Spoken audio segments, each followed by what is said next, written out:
him. So, I mean, do the lockdown measures appear to you to be, it's more of an economic thing than a...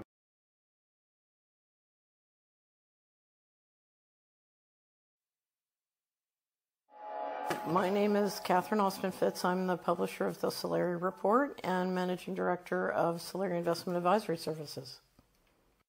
Catherine is the president of Solari Incorporated, publisher of the Solari Report, and managing member of Solari Investment Advisory Services, LLC. Catherine served as managing director and member of the board of directors of the Wall Street investment bank Dillon, Read & Company. As Assistant Secretary of Housing and Federal Housing Commissioner at the United States Department of Housing and Urban Development in the first Bush administration, and was the president of Hamilton Securities Group Incorporated. Catherine has designed and closed over $25 billion of transactions and investments to date, and has led portfolio and investment strategy for $300 billion of financial assets and liabilities.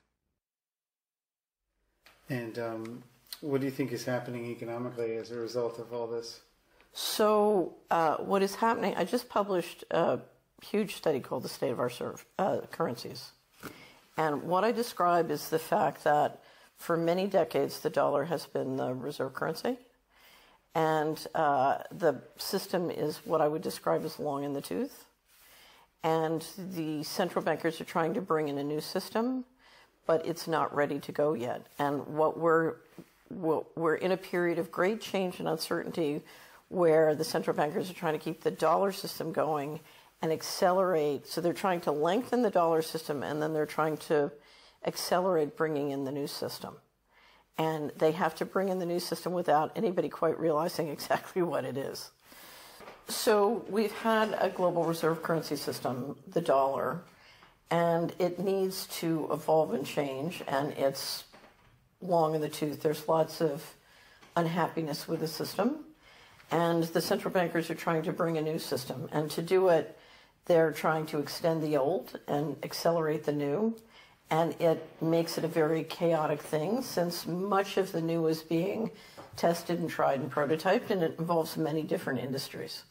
So I describe the new system as the end of currencies. So we're not bringing in a new currency, we're essentially bringing in a new transaction system that will be all digital and essentially end currencies as we know them. So what they're trying to do involves essentially all the money on the planet. So it's big, it's complicated, it's messy, and the challenge they have is how do you market a system that if people understood it, nobody would want. And of course, the way you do that is with a healthcare crisis. And why is a healthcare crisis good for that? Because generally, if a few people want to control the many, the question is how can you herd all the sheep into the slaughterhouse without them realizing and resisting? So the perfect thing is invisible enemies. So we had the war on terrorism, with invisible terrorists, and then now a virus is perfect because it's invisible. You can't prove that it doesn't exist because it's invisible. So invisible enemies are always the preferred one, particularly if they scare people. If you can use fear and introduce significant fear, then people will need government to protect them from the invisible enemy. Then the second tactic, which is very effective, is divide and conquer. And so in the meantime, if you can use the media plays a very important role. If you can turn men and women against each other and black and white against each other. And one of the reasons you import a lot of immigrants into Europe is turn the general population against the immigrants, and then you need government to be in the middle. And so these are all, whether it's divide and tactic or invisible enemies, these are all ways to institute fear and get people to go along with things. And of course, the invisible virus allows you to do enormous control mechanisms. You can stop people from gathering, you can stop people from organizing, you can stop people from getting together and talking about what's going on, et cetera, et cetera. And if you digitize it with contract tracing, then you can control who's talking to whom. If you can get them to do all their work and education online, you can literally listen to everything they're saying. So you can institute extraordinary amounts of surveillance, all in the theory that we're protecting you from the invisible virus.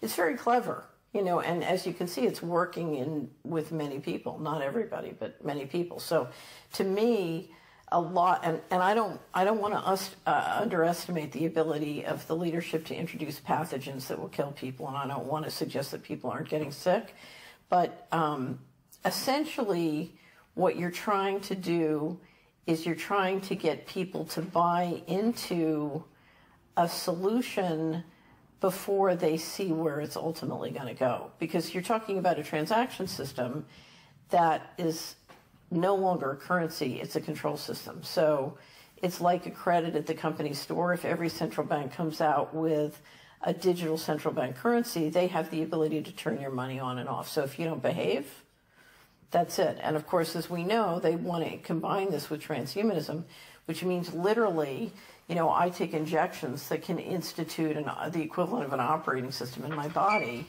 And so I'm hooked up to the financial system literally, physically.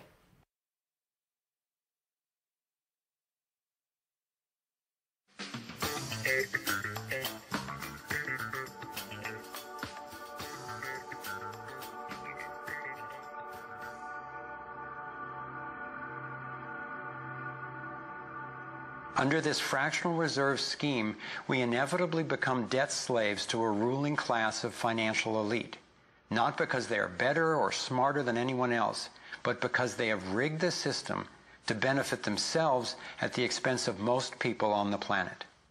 Catherine Austin Fitts is an expert on this issue. She was an Assistant Secretary of Housing and Urban Development under President George Bush Sr., and then an advisor to the Clinton administration. Let's set up a game of Monopoly and you want to buy Park Place. What I can continually do is just print money, give myself more money, lower the value of your money by printing more. No matter how hardworking you are or how successful you are, I can always end up buying you for free. So how come if you or I make up money, it's called counterfeiting, but if the banks do it, it's increasing the money supply? There is no other agency of government which can overrule actions that we take. We have a private bank that prints money on behalf of the Treasury. The Federal Reserve prints money on a debt-based system which creates scarcity. But it puts a group of insiders in a position of having access to all the data about the economy when we don't.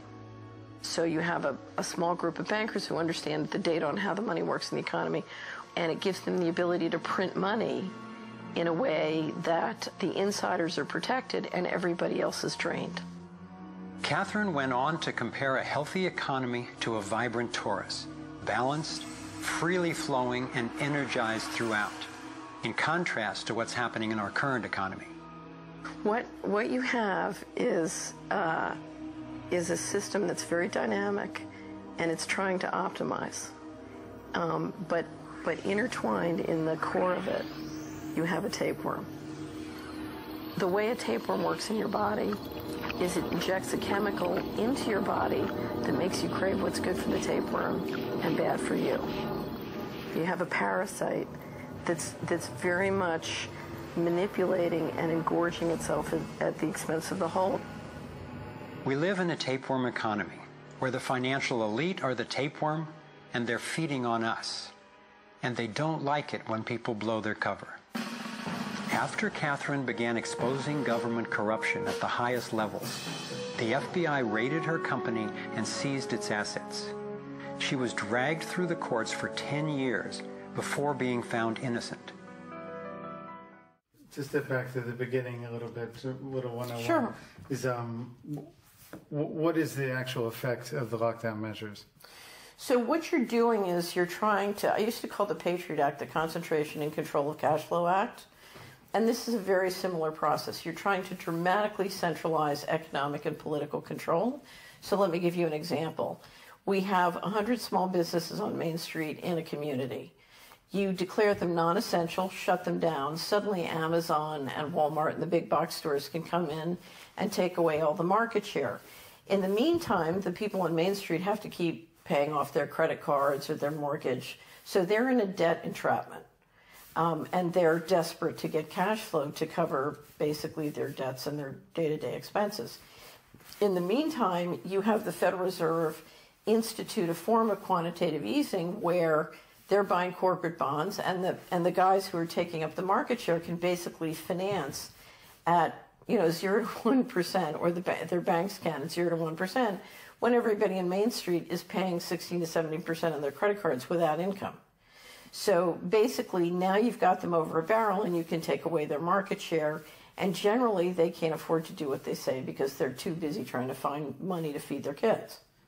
In the 2016 election cycle, we saw the general population support candidates who represented populism in a variety of different ways.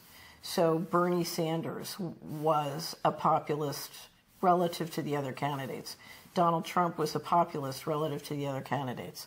And literally what the sort of global capital class realized was they had a problem that could be solved by destroying the independent income of small business and sole practitioners and people who had independent forms of income. So if you're a doctor, if you're a lawyer, if you're a CPA, and you have your own practice, you are generally going to support the populist candidates. And so the way to shut the populist candidates down is to shut off their income and support, which is you put Main Street out of business, and then there's nobody to finance a Bernie Sanders or a Donald Trump. There's nobody to support him. So, I mean, do the lockdown measures appear to you to be, it's more of an economic thing than a